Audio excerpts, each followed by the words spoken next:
आप देख रहे हैं सुनील श्रीवास्तव के साथ हिंदी डरावनी स्टोरी। वीडियो अच्छी लगे तो लाइक करें और हमारे चैनल को सब्सक्राइब कर लिया करो भाई। आप लोग देख लेते हैं मगर लाइक सब्सक्राइब नहीं करते हैं, कर लिया करो भाई प्लीज़। कब्रिस्तान के रास्ते की कहानी। कब्रिस्तान का रास्ता। ये बात उन दिनों की है जब मैं अपने दोस्त के घर उसकी सिस्टर की शादी से वापस अपने घर लौट रहा था। बात लगभग 8 साल पुरानी है। दिसंबर की ठंड का मौसम और ठंडी ठंडी हवा के साथ हिलते पेड़ मानो रात में शैतान का रूप ले लेते हैं। मेरा नाम दिनेश है और मैं जम्मू का रहने वाला हूँ।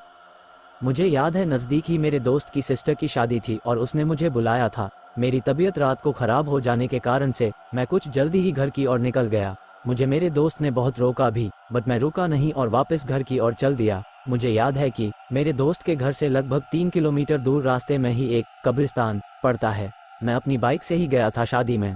जैसे ही मैं उस कब्रिस्तान के पास पहुंचा तो मेरी बाइक अचानक से रुक गई। मुझे लगा ये क्या हो गया है। अभी तो मेरे घर लगभग उस कब्रिस्तान से 4.5 किलोमीटर दूर था। रात के समय ना तो कोई ऑटो ही दिखा रहा था और ना ही कोई बाइक ठीक करने वाला ही। मैंने सोचा क्यों ना घर पर कॉल करके अपने भाई को बुला लेता हूँ, तो मैंने फ़ोन करने की कोशिश की बट कॉल भी नहीं मिल पा रही थी। अब तो मुझे बहुत भी ज़्यादा डर लग रहा था कि ये फ़ोन को क्या हो गया है, अब ये क्यों नहीं काम कर रहा है।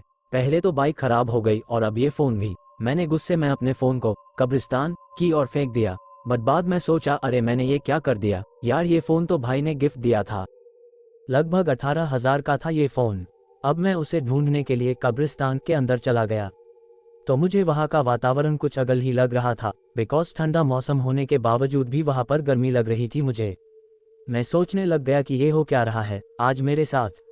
मैंने फिर कुछ न सोचकर फ़ोन को ढूंढना शुरू कर दिया। जब मैं अपने फ़ोन को ढूंढते हुए एक कब्र के पास पहुंचा तो मुझे उसमें से कुछ हलचल नजर आई, तो मैं वहां से एकदम से दूर भाग गया। तो कुछ देर बाद मैं क्या देखता हूँ कि उसमें से एक हाथ निकलता हुआ मुझे नजर आ रहा था। मुझे बहुत डर लग रहा था। धीरे धीरे हाथ बहुत ही बड़ा होता जा रहा था और देखते देखते अब उस कब्र में से भूत ही बाहर आ चुका था। मेरे तो होश ही उड़ गए थे उसे देखकर। मैं अब वहां पर बिल्कुल भी रुकना नहीं चाहता था, बट भाग भी तो कैसे वहां से, वो भूत भी तो गेट के नज़दीक था। जैसे ही वो कुछ दूर गया मैं तुरंत ही वहां से भाग निकला और अपने घर वापस आ गया। तो दोस्तों, कभी भी आप अकेले में या किसी के साथ भी रात को किसी भी कब्रिस्तान में ना जाए। मेरी आपसे यही गुजारिश है।